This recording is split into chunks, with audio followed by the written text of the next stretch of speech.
Good evening, ma'am, sir.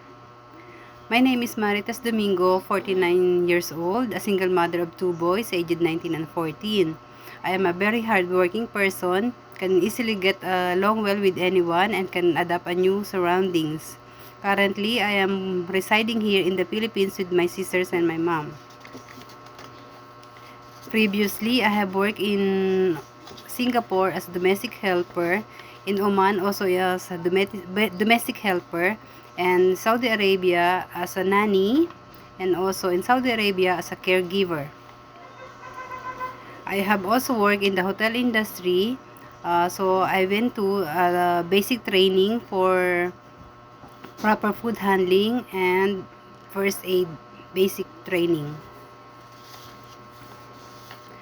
It is my habit to give respect to others, especially with their cultures and religion, but maintaining my moral ground. Being a domestic helper is a decent job, which requires a lot of patience and hard work.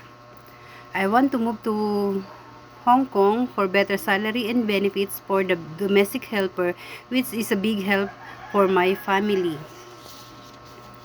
My sister and my mom will take care of my son, who is now in secondary high school.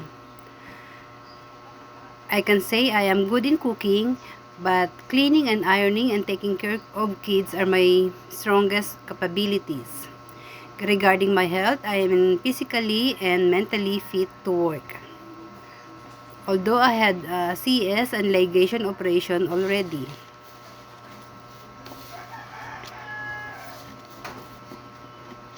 Old MacDonald had a farm, E-I-E-I-O, and on the farm we have some sheep, E-I-E-I-O.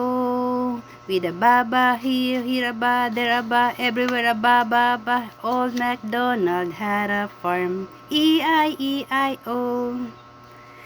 Hopefully, I can find a good family that I can stay and work longer, and promise to take care of the kids.